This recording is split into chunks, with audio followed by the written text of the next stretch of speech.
Fala galera, chegando mais um dia aqui colocando pressão. Hoje é o nosso vídeo aula 19.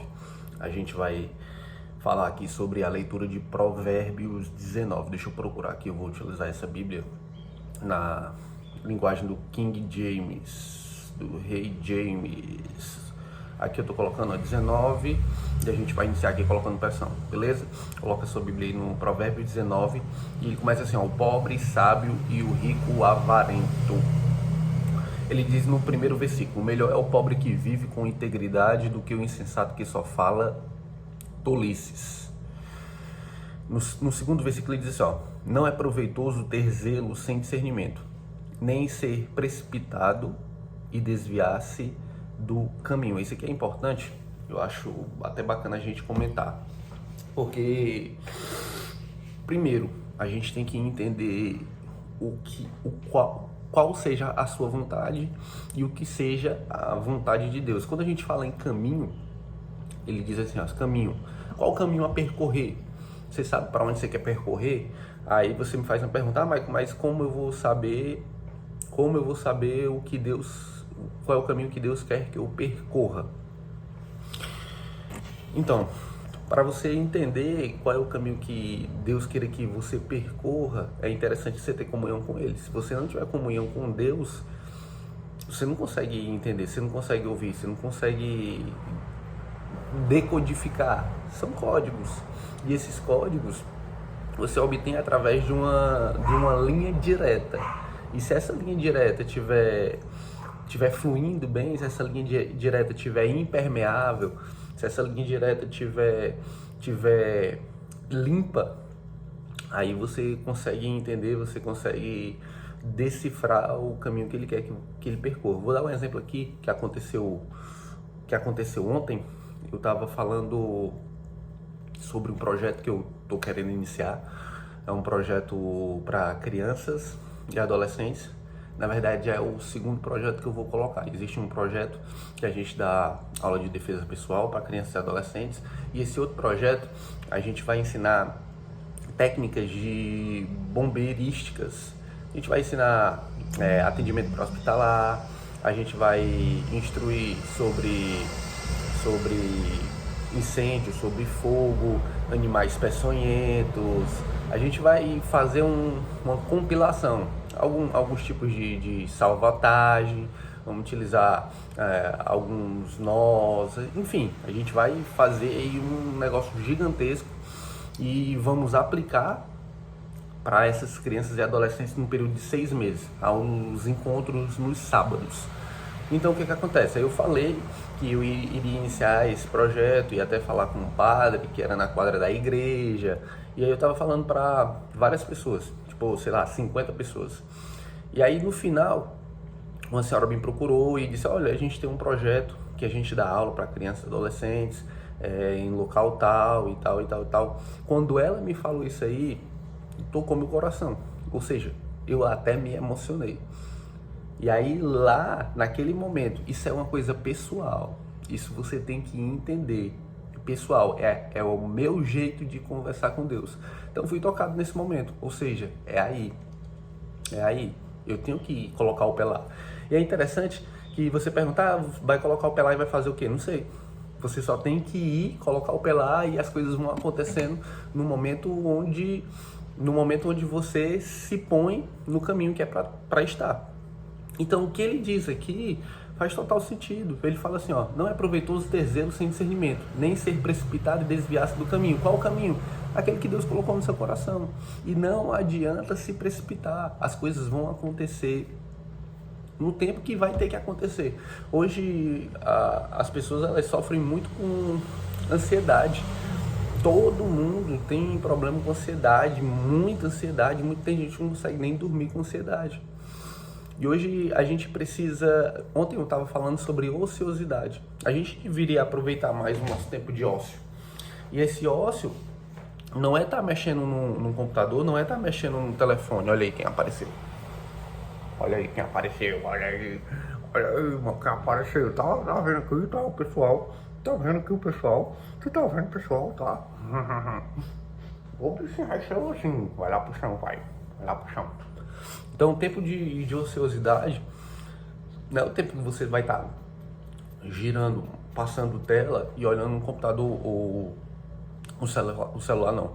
O tempo de ociosidade você pode estar meditando, mas o fato de meditar não é estar em posição de meditação e estar não, meditando, você está pensando, você está aproveitando, você está vendo o momento, você está sentindo a brisa, você está olhando o mar, você está vendo um pôr do sol.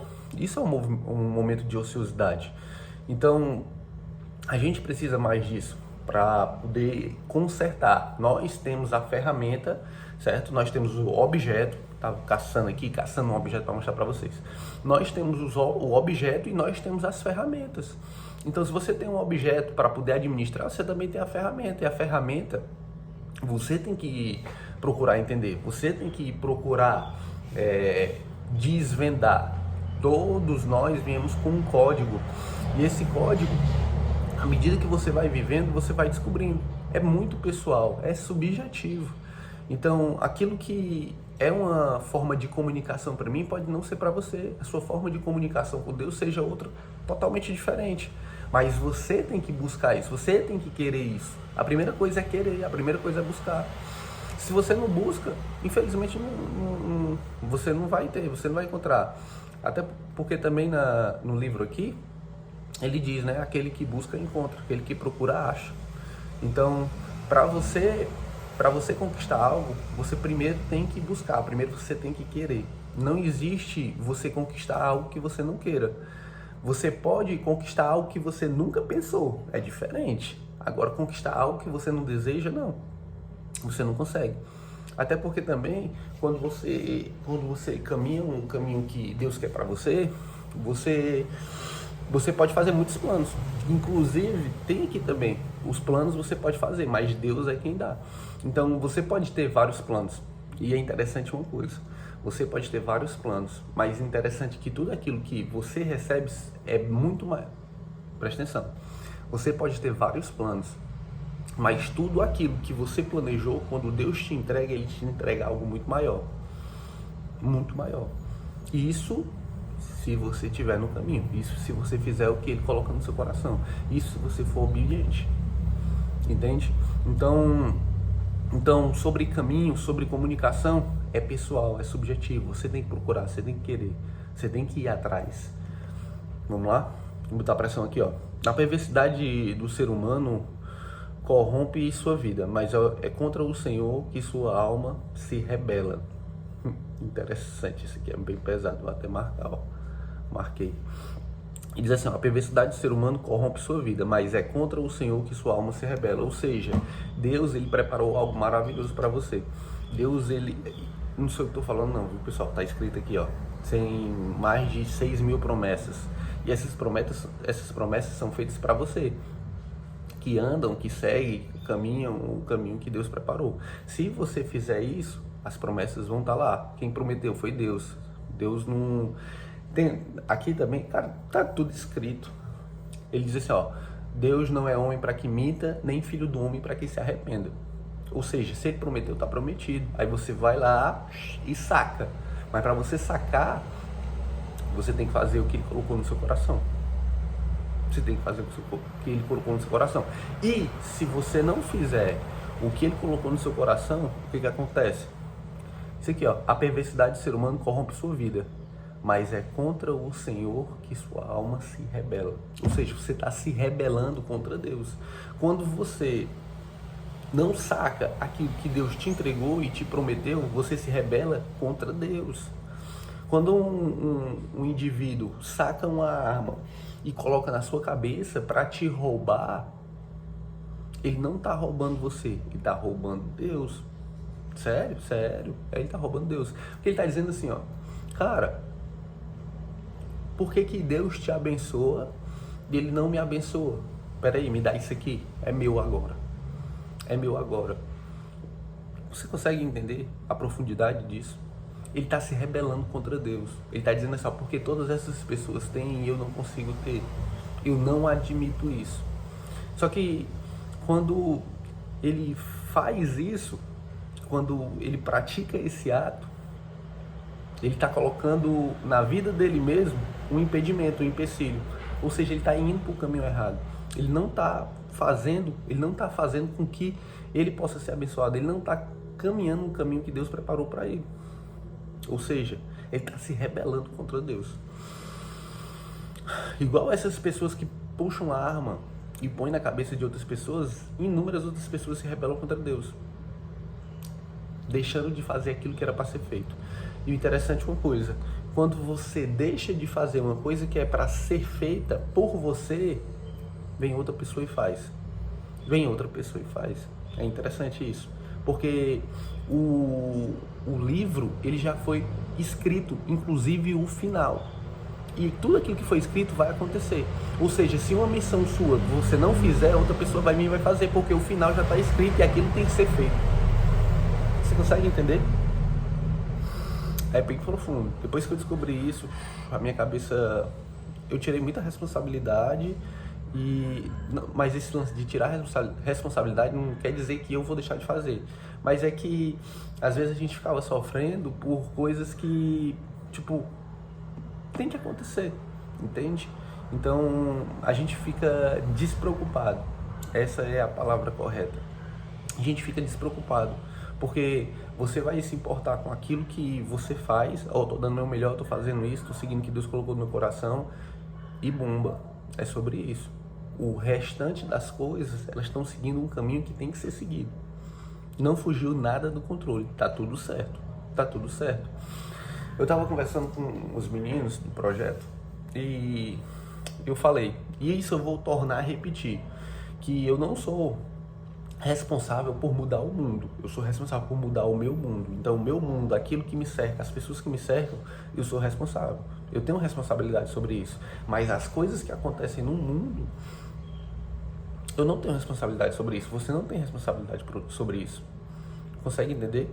E isso é magnífico, porque aquilo que te rodeia depende de você, aquilo que te cerca depende de você.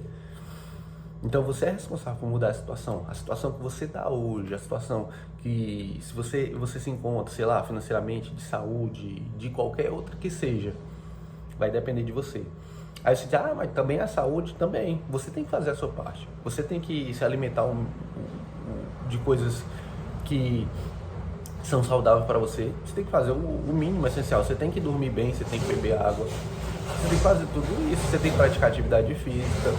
Ou seja, as coisas que dependem de você, você vai ter que ir lá e fazer, porque Deus não faz aquilo que você precisa fazer. Na verdade, tudo aquilo que Deus precisou fazer já foi feito. Agora está só na sua mão. E quando você se coloca em situações onde você precisa de algo extraordinário, aquilo que está fora do seu alcance, já está feito para você. Não é que Deus vai fazer, já está feito, entende?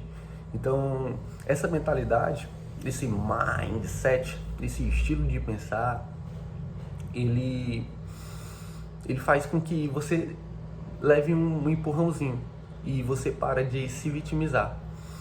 Sabe, quando você começa a pensar assim, você não se torna mais vítima, você se torna o protagonista, é você que é o cara da ação, você que é o cara responsável por fazer acontecer. Porque na sua cabeça, esse pensamento se remete a quem tem fé, já está feito. É como se você jogasse você tivesse aqui uma vara de pescar, aí você joga lá no mar, você já sabe que o peixe está lá e você já sabe que vai ser fisgado um peixe gigante. Você só tem o trabalho de pegar a vara e jogar. Aí lá fisgou, você vai trabalhar para poder trazer o peixe. Ou seja, já está pescado antes mesmo de você jogar a vara. E essa mentalidade tira um peso enorme das suas costas. Tira a ansiedade, porque você sabe que já está feito. Ou seja, as coisas estão quebrando, as coisas estão estourando tudo ao seu redor, mas você se encontra num estado de paz, porque você sabe que quem te chamou é responsável por resolver tudo aquilo que você não pode resolver. Cara, isso me fez progredir, sei lá, 10 anos, em pouco tempo. Primeiro, estar no caminho que era para eu estar. Segundo, fazer aquilo que precisa ser feito por mim. Terceiro, acreditar que aquilo que não pode ser feito por mim já foi feito. Cara, isso aqui resolve a vida de qualquer pessoa. De qualquer pessoa, desde que essa qualquer pessoa deixe de ser qualquer pessoa.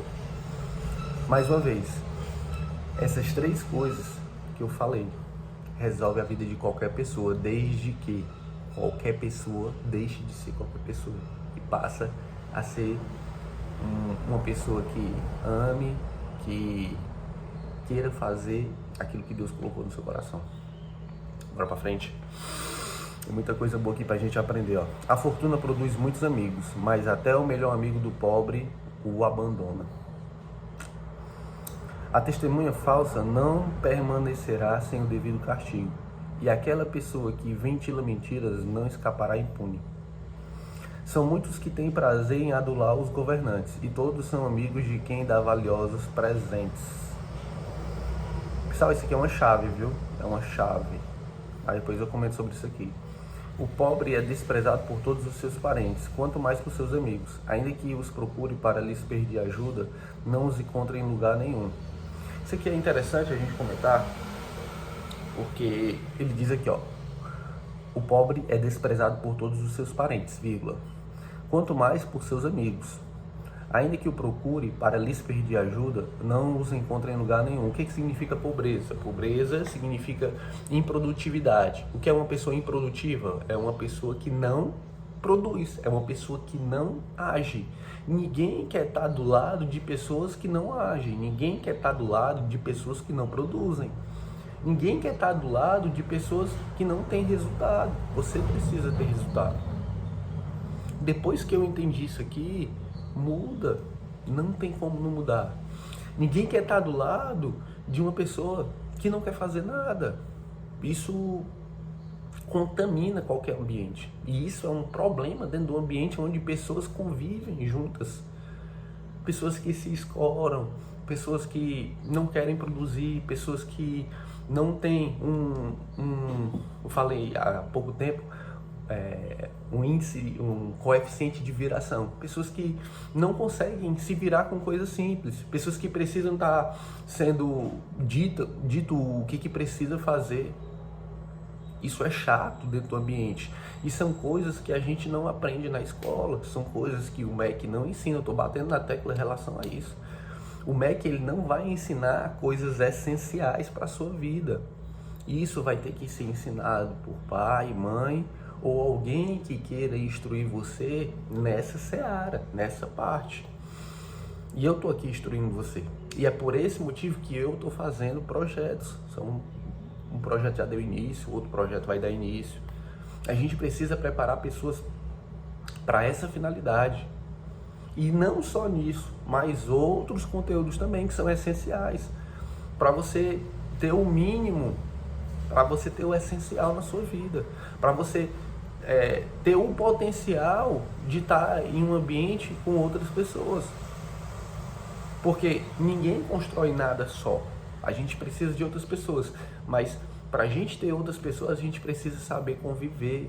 A gente precisa estar presente no dia a dia, fazendo as coisas que tem que ser feitas. A gente não pode ter uma mentalidade pobre, a gente não pode ter uma mentalidade improdutiva. Se você tiver uma mentalidade improdutiva, ninguém vai querer estar ao seu lado, e não sou eu que estou dizendo isso.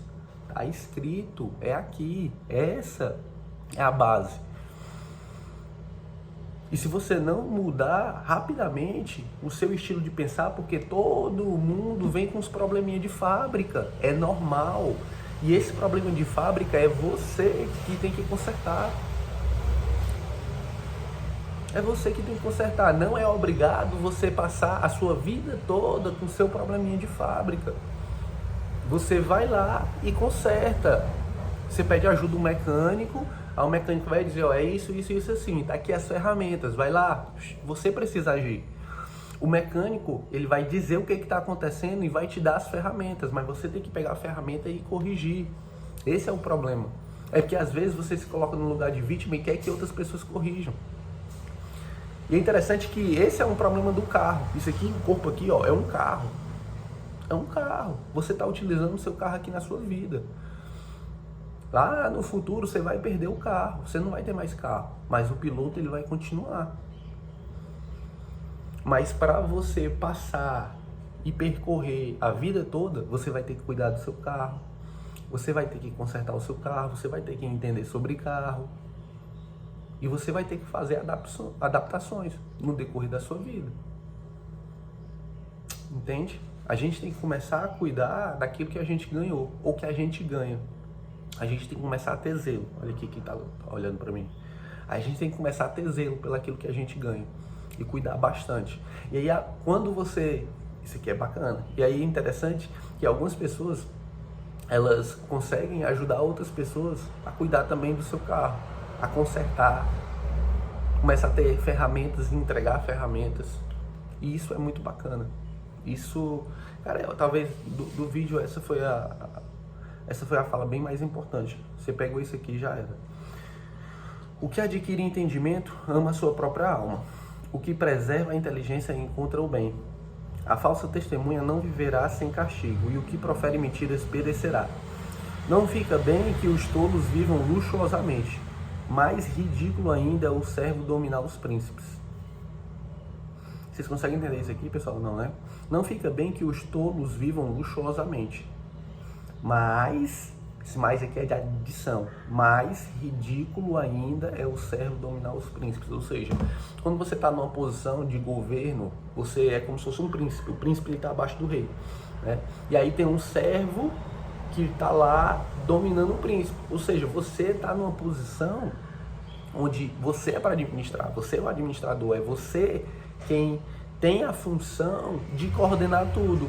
E quando uma pessoa que é coordenada chega e coordena essa situação, você está se inferiorizando. Tem funções que só você tem que fazer, mas primeiro você precisa acordar para poder administrar. Isso aqui é uma analogia, pessoal. Não é que as pessoas vão estar em posição de escravidão e outras pessoas governando, não. Cada um governa a sua vida, cada um é o príncipe da sua vida. Primeiro você começa como príncipe, depois você se torna rei. Isso aqui é uma analogia. Entende? E tem pessoas que são escravas a vida toda. E a gente fala que escravidão é escravidão de você mesmo. Você é um escravo de você mesmo. É um cara que só quer prazer a toda hora, a todo momento. É prazer de estar rolando tela de telefone, é prazer de comida. Cara que come direto, come o que não pode comer. Ah, mas que eu não posso comer? Pode, mas depende da quantidade. Você tem que dominar sobre isso. É cara que não domina sobre pornografia, você não precisa incentivar a sua sexualidade, ela já está aí no ponto certo. Ah, mas tem alguns que vêm com problema de fábrica, vem, aí você precisa corrigir isso aí. Mas, no geral, ela já vem no ponto certo. Você não precisa estar estimulando, você não precisa estar vendo, olhando, procurando por isso. Saca? Então, é isso que faz você se colocar numa posição de governo, é isso que faz você chegar até o seu reinado. Primeiro você é príncipe, primeiro você está administrando coisas pequenas, depois são coisas grandes. À medida que você vai crescendo, vão aparecendo outras coisas para você governar, e isso vai trazer não queria falar isso, mas isso vai trazer mais problema para você. E você é um administrador de problemas, você é um resolvedor de problemas. Você tem que resolver problemas, você tem que ser resiliente. Ah, Mike, até quando eu vou resolver problema? Ei, filhão, até o final da vida. Até o final da vida. Ah, Mike, eu não queria ter problema na minha vida. Difícil. Aí você vai se colocar numa posição mais difícil ainda, porque o interessante é que você arranje problema para sua vida. Porque se você não arranjar problema para sua vida, a vida vai arranjar problema para você. E aí isso vai pegar muito, muito, demais. Isso vai fazer com que você sofra um pouquinho mais. Porque se você colocar o problema na sua vida, aí você vai lá trabalhar, você vai se empenhar para poder resolver. Mas quando chega assim, a vida colocando, aí você se surpreende. E essa surpresa não é agradável. É ruim. Beleza? Eu acho que por hoje a gente vai encerrar, vamos fazer uma oração. E vamos colocar pressão aí na nossa vida. Daqui pro final do ano a gente vai completar isso aí. Já estamos na aula 19, são 31 provérbios. E aí tem muita coisa bacana. Eu espero que, como atividade de casa, você leia lá o restante, procure, entenda, queira. Primeiro tem que ter a vontade de você. A vontade tem que partir de você. Esse foi o primeiro livro que eu comecei a ler da Bíblia. E eu comecei a ler caçando defeito. E hoje foi um livro que me ajudou bastante, mudou muita coisa na minha vida. E por isso que eu estou fazendo isso aqui. Porque pode ser que alguma dessas palavras exploda aí a sua mente e faça uma reviravolta na sua vida. Fecha os olhos aí, respira. Solta o ar, respira. Pai, te rendemos graças pela tua bondade, pela tua misericórdia, que se renovam todos os dias. Obrigado, Pai, por mais oportunidade, por mais esse dia. Colocando a tua sabedoria em prática, acessando essa maior riqueza, que é um pouco da tua luz. Essa luz que ilumina e faz com que a gente encontre o caminho a ser percorrido. Que a gente possa ser fiel àquilo que tu, Pai, coloca no nosso coração. E que em nenhum momento a gente se furte, que a gente se livre daqueles problemas que precisam ser enfrentados, daqueles problemas que precisam ser resolvidos. Que a gente consiga ganhar mais força, mais corpo, que a gente consiga cuidar mais da gente, cuidar do nosso corpo, da nossa mente, que a gente consiga pegar essas ferramentas e começar a consertar, começar a reparar aquilo que ao longo do caminho vai quebrando. Que a gente consiga ajudar outras pessoas a consertar também. Em nome de Jesus, amém. Vamos botar pressão. E é isso aí. Subir esse vídeo aí e depois a gente vai conversando mais. Tamo junto, valeu.